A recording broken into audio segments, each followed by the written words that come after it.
Look, I know that you're a member of the Attorney General's Review Committee on Capital Cases, and you've litigated cases involving issues related to the death penalty. I know that the death penalty is far more common at the state level than the federal level, but as President Trump has now issued the executive order allowing the use of the death penalty when in criminal cases in federal, when authorized and appropriate under the law. Can you explain how the use of capital punishment differs from federal court as opposed to the state court system, and discuss your role on the Attorney General's Review Committee and what all that entails? Hey everyone, welcome back to the channel.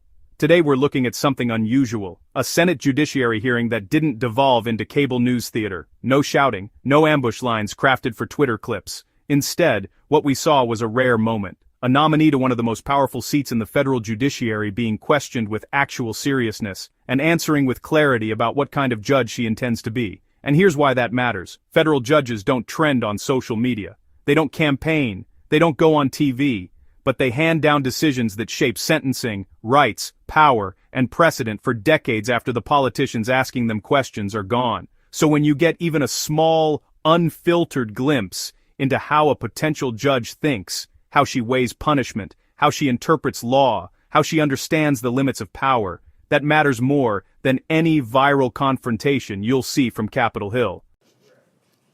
Thank you, Mr. Chair, and happy birthday. Thank you for being here. Appreciate your willingness to answer the call to service. You have an incredibly impressive career. To your children that are sitting behind you, guys, your mom is a boss. Yeah.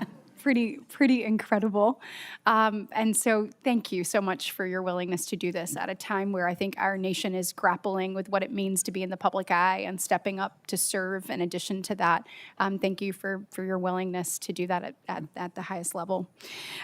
Looking at your background, obviously clerking for then Judge Kavanaugh and Justice Scalia, immensely impressive in addition to your courtroom experience. I'd like to know, through that courtroom experience that you've had, is there a particular case that you've worked on that you believe is the most formative in your career, and how is that going to help kind of inform your work on the bench? I think the most formative case for me in terms of especially my Seventh Circuit practice was an en-banc case called United States against Page. And Page concerned the standards for convicting people of conspiracies to traffic drugs. So these are the more serious drug traffickers who we prosecute in the U.S. Attorney's Office. And in Page, what we urged the Seventh Circuit to do was actually to overturn decades of its own case law that had sort of bit by bit, case by case, gone awry and deviated from the Supreme Court's guidance about the meaning of conspiracy. And we achieved that result successfully by doing essentially very deep research into the Seventh Circuit's case law, and then presenting our arguments forcefully but respectfully when you're asking court to overturn many of its cases. And we succeeded, I think beyond my wildest expectations, garnering the vast majority of the court to, I think, adjust its case law in the manner that we asked it to do so. When you're looking at the then Judge Kavanaugh or Justice Scalia and that experience that you had, is there any particular case or moment that where you were in discussion, dialogue with them, anything that you feel like will be formative to how you conduct yourself when you're on the bench? As a law clerk? Yes. As a law clerk, I think the most formative case that I helped with was the Affordable Care Act Obamacare case.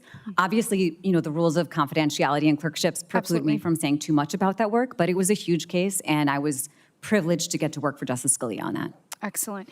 Look, I know that you're a member of the Attorney General's Review Committee on Capital Cases, and you've litigated cases involving issues related to the death penalty.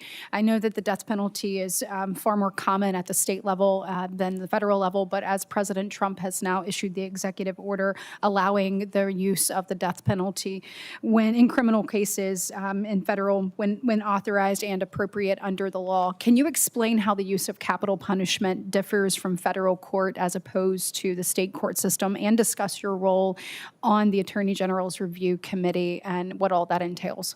Yes.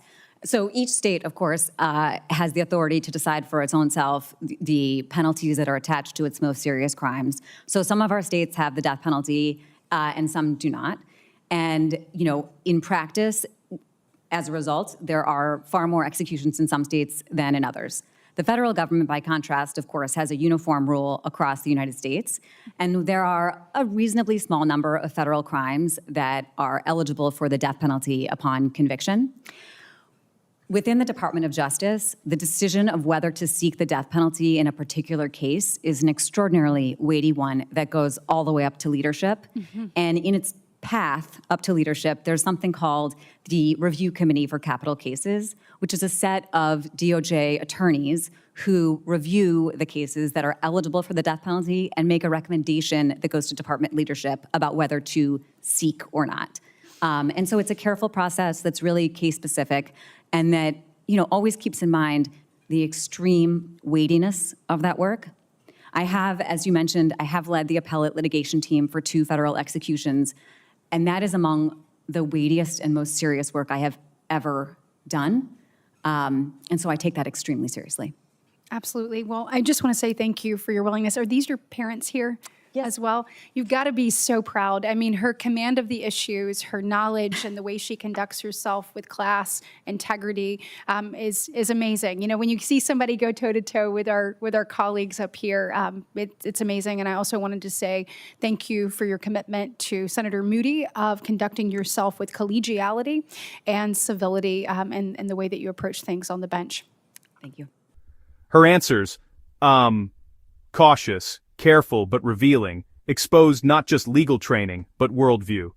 You could hear how she thinks about responsibility. You could hear what she believes the bench demands from a person. And you could hear between the lines what kind of rulings she is likely to write over the next 30 or 40 years. This wasn't a gotcha moment. There was no microphone drop.